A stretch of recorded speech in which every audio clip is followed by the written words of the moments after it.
물을 무조건 많이 마신다고 좋지는 않습니다. 물을 적게 마셔야 하는 질병부터 알아볼까요?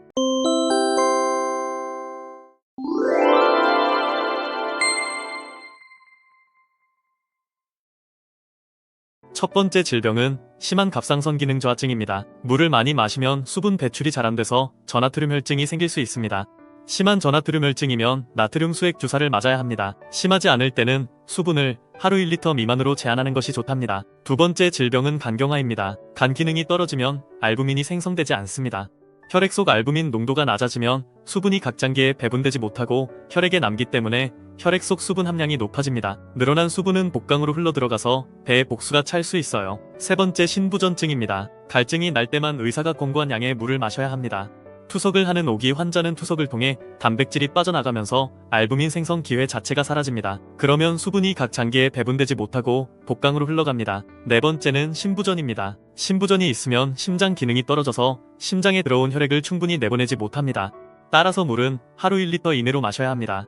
그 이상 마시면 혈액이 제대로 순환되지 못하고 혈관에 정체됩니다. 늘어난 혈액량 때문에 혈관 압력이 높아지면 수분이 압력이 낮은 폐와 뇌로 흘러들어가 부종을 일으킬 수 있습니다. 많아진 수분이 전하트륨 혈증도 유발할 수 있어요. 다섯 번째는 부신기능 저하증입니다. 부신 호르몬인 알도스테론이 과다 생성되는데 이는 수분과 염분의 원활한 배출을 막습니다. 따라서 많은 수분 섭취는 전신 부종을 일으킬 수 있습니다. 반면 물을 충분히 마셔야 하는 질병도 있습니다. 첫 번째는 폐렴, 기관지염입니다. 폐렴이나 기관지염 등 호흡기 질환에 걸리면 열도 오르고 호흡이 가빠지기 때문에 피부와 호흡기를 통한 수분 배출이 늘어납니다. 호흡기가 마르지 않도록 미지근한 물을 조금씩 자주 마셔주시는 것이 좋습니다. 두 번째는 염증성 비뇨기 질환입니다. 요로감염, 방광염, 전립선염이 있으면 소변이 마려울 정도로 수분을 많이 섭취해서 염증 유발 물질을 소변으로 배출시켜야 합니다. 노폐물이 배출되지 못하고 농축되면 요로결석으로 변할 수 있어요. 그래서 자신의 하루 소변 양보다 500ml 이상 더 마셔야 합니다. 세 번째는 당뇨병입니다. 신부전 합병증이 없는 당뇨병 환자는 수시로 물을 마셔서 혈당 상승을 억제해야 합니다. 특히 갈증을 잘못 느끼는 노인 당뇨병 환자는 목이 마르지 않아도 2시간에 한 번씩 의식적으로 물을 마셔야 됩니다. 네 번째는 고혈압, 협심증입니다. 혈액 속 수분이 부족하면 혈액 점도가 높아져 혈액 흐름이 원활하지 못합니다.